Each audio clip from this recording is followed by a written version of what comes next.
Hello everyone, welcome back to my channel. तो types of taxonomy के बारे में एक वीडियो बनाने के लिए रिचा ने बोला था, तो वही ये वीडियो है। इसके अंदर हम जो भी टेक्सोनोमी के टाइप्स होते हैं, कीमो टेक्सोनोमी, न्यूमेरिकल टेक्सोनोमी, इसके अलावा नियो सिस्टमैटिक्स या नियो टेक्सोनोमी जिसे बोलते हैं, ये सारी चीज़ें आज हम डिस्कस करेंगे। तो हम शुरू करते हैं कीमो टेक्सोनोमी से। So let's get started.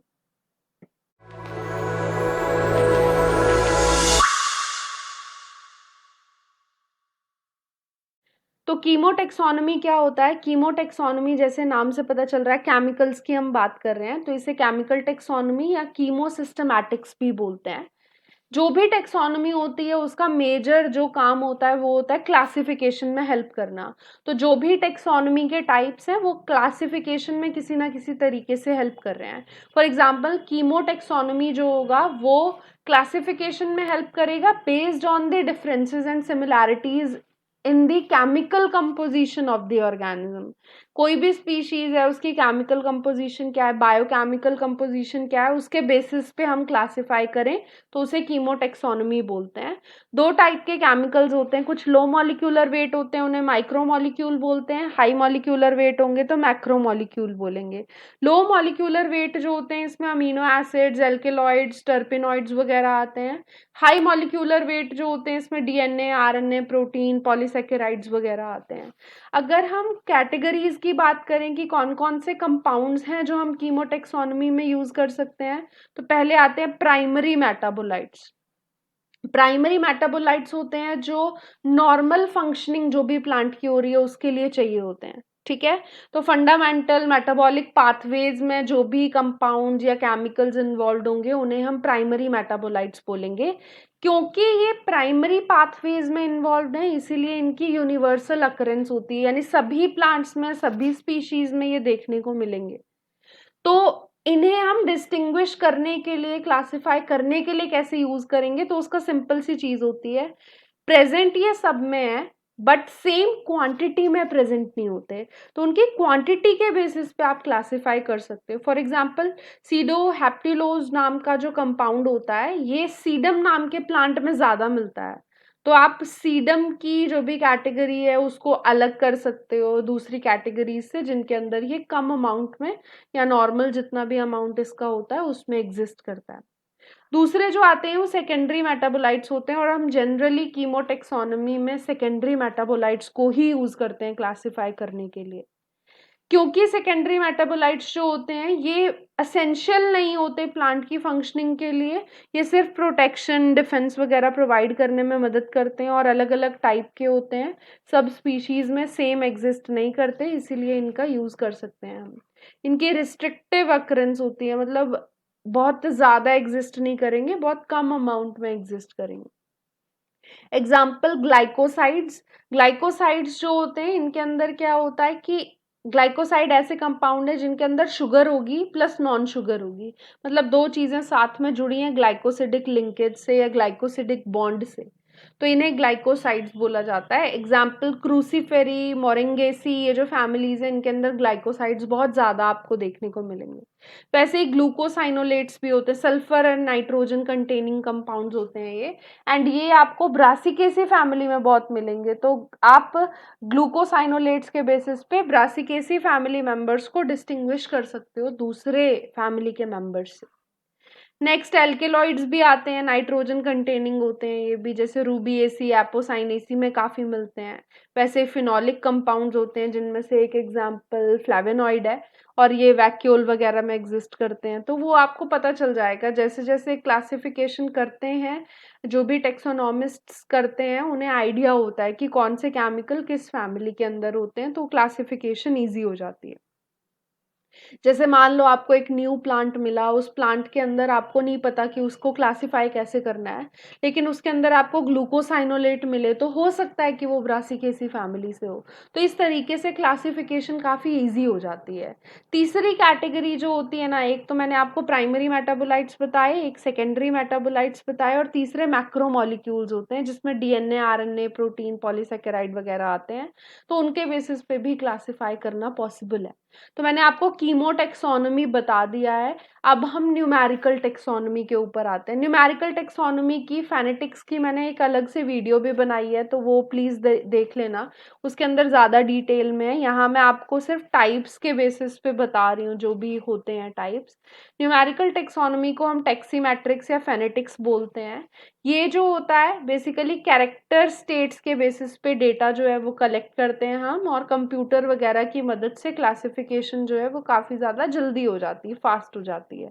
स्नीथ नाम के साइंटिस्ट थे जिन्होंने सबसे पहले इसके बारे में बताया था। एंड ये टेक्सोनोमी इक्वल वेटेज देती है सारे कैरेक्टर्स को, तो ये काफी ज्यादा बेनिफिशियल है, किसी भी कैरेक्टर को ज्यादा वेटेज नहीं देती, तो इसीलिए काफी अच्छा क्लासिफिकेशन सिस्टम आप इसे बोल सकते हो।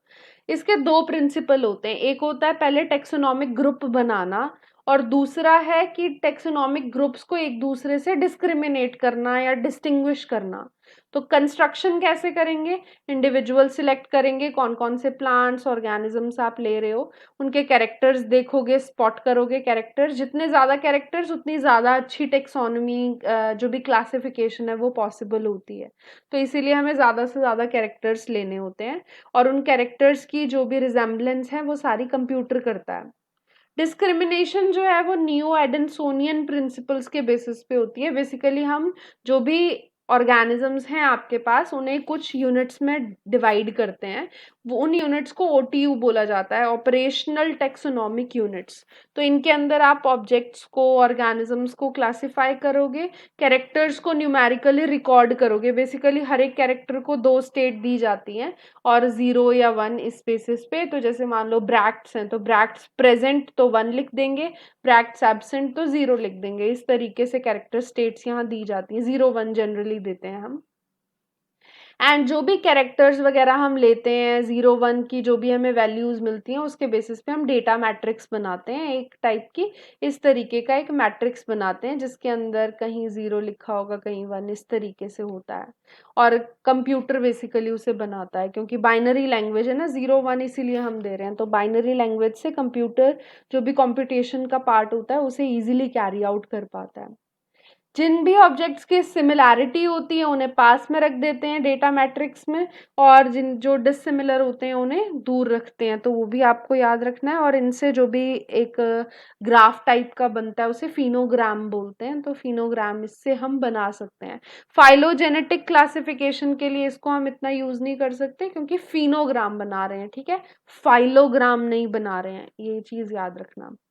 नेक्स्ट आता है मॉलिक्यूलर टेक्सोनोमी। मैंने न्यूमेरिकल टेक्सोनोमी आपको बता दिया, कीमो बता दिया, अब मॉलिक्यूलर भी समझ लो। मॉलिक्यूलर बेसिकली मॉलिक्यूलर मार्कर्स पे बेस्ड होता है। Molecular markers mainly DNA, RNA, protein वगैरह के बेसिस पे होता है। दो टाइप के मार्कर्स होते हैं, एक ऐसे जो ऐसी जीन्स के साथ एसोसिएटेड है जिनका फंक्शन नोन है, और कुछ जिनका अननोन फंक्शन है उसके बेसिस पे।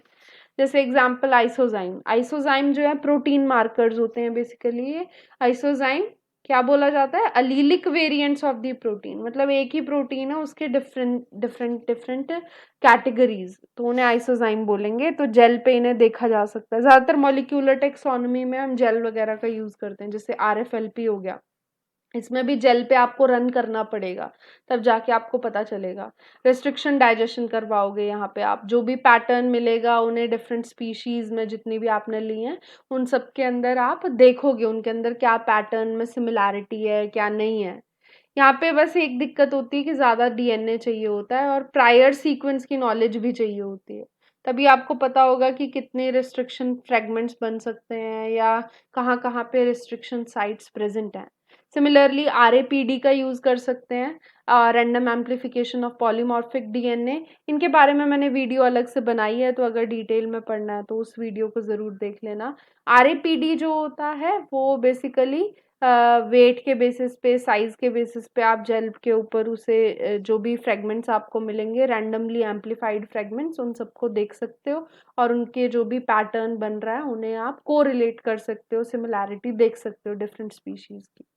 सिमिलरली एएफएलपी भी होता है, और एएफएलपी भी पॉलीमॉर्फिज्म को डिटेक्ट करने के लिए ही होता है। बट ओवरऑल अगर हम देखें तो मॉलिक्यूलर टेक्सोनोमी बहुत अच्छी है, क्योंकि आप ऑब्जेक्टिवली एनालाइज कर सकते हो, मतलब ऐसा नहीं है कि आप सोचो कि जैसे कि अगर आप मॉर्फोलॉजिकल कैरेक्टर्स के यूज कर रहे हो या किसी भी चीज का, तो हो सकता है कि वो पर्सन जज करते टाइम किसी पर्टिकुलर कैरेक्टर को ज्यादा वेटेज दे दे, क्योंकि हर एक पर्सन अलग तरीके से उसे जज करेगा कैरेक्टर्स को। बट मॉलिक्यूलर टेक्सोनॉमी में बैंड्स की प्रेजेंस या एब्सेंस है, तो उसको ऑब्जेक्टिवली एनालाइज किया जा सकता है। वहां पे कोई भी वेटेज किसी को ज्यादा या कम देने की बात नहीं होती है। एक टेक्सोनॉमी और होती है माइक्रो टेक्सोनॉमी, बस इसे स्पीशीज प्रॉब्लम से याद रखना। स्पीशीज के बारे में जब भी हम डिस्कस कर रहे हो, स्पीशीज को किस तरीके से क्लासिफाई करें, तो उसे माइक्रो टेक्सोनॉमी बोलेंगे। स्पीशीज के बीच में वेरिएशन, रिलेशनशिप, कैरेक्टर्स वगैरह सारी चीजें हम आइडेंटिफाई करते हैं। तो स्पीशीज लेवल पे माइक्रो टेक्सोनॉमी सबसे लोअर है, माइक्रो। ठीक है। मैक्रो टेक्सोनॉमी जब स्पीशीज के ऊपर की रैंक्स जो होती हैं, कैटेगरीज होती हैं, जैसे सब जीनस हो गया, जीनस हो गया, फैमिली, ऑर्डर वगैरह, तो अगर हम उनको डील कर रहे हैं, उनके अंदर जो भी है उनकी क्लासिफिकेशन किस तरीके से की जा सकती है वो देख रहे हैं, तो उसे मैक्रो टेक्सोनॉमी बोला जाएगा। बस सिंपल सा डिफरेंस है दोनों के बीच में। एक बिहेवियरल भी होता है, तो ये बिहेवियर के बेसिस पे कि ऑर्गेनिज्म के या उन स्पीशीज के जो भी आप स्टडी कर रहे हो उनका डिफरेंट कंडीशन में कैसा बिहेवियर है, तो उसके बेसिस पे बिहेवियरल टेक्सोनॉमी होती है।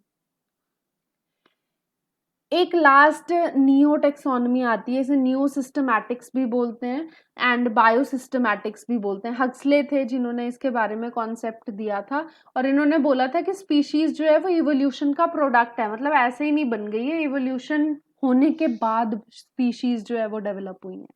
एंड स्पीशीज आइसोलेटेड नहीं है, वो आपस में इंटरैक्ट करती हैं, उनके बीच में रिलेशन होता है, तो वो सब आपको यहाँ बताया जाता है। ठीक है, वो आपस में रिलेटेड है, ये बोला गया था इस नियो टेक्सोनॉमी के बेसिस पे।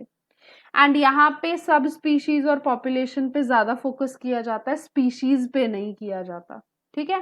And population he basic unit यहाँ कंसीडर करते हैं। हम बोल रहे हैं ना स्पीशीज आइसोलेटेड नहीं है, तो हम स्पीशीज की बात ही नहीं कर रहे हैं, हम यहाँ पॉपुलेशन की बात कर रहे हैं, यानी ग्रुप ऑफ स्पीशीज। ठीक। और जो भी स्पीशीज प्रिमिटिव है, एडवांस्ड है, ये सब चीजें यहाँ पे जो भी स्टेटिस्टिकल डेटा आपको मिलता है उसके बेसिस पे आप इजीली डिटरमाइन कर सकते हो। ये कुछ चीजें थी, डिफरेंट टाइप के टेक्सोनॉमिकल मेथड्स थे जो मैंने आपको बताया, अलग अलग टाइप की टेक्सोनॉमी है। आई होप कि आपको आज की वीडियो पसंद आई हो। आज मैंने 3 वीडियोस डिफरेंट अपलोड कर रही हैं, क्योंकि आप में से जो भी स्टूडेंट्स हैं उनकी रिक्वेस्ट थी कि उनके एग्जाम है वेंसडे को, थर्सडे, फ्राइडे जो भी है, तो इसलिए ये टॉपिक्स मैंने बनाए। बाकी अगर आपका कोई टॉपिक रह जाता है तो मैं कल बना दूंगी नेक्स्ट वीडियो, और मिलते हैं फिर कल। Bye bye, thank you.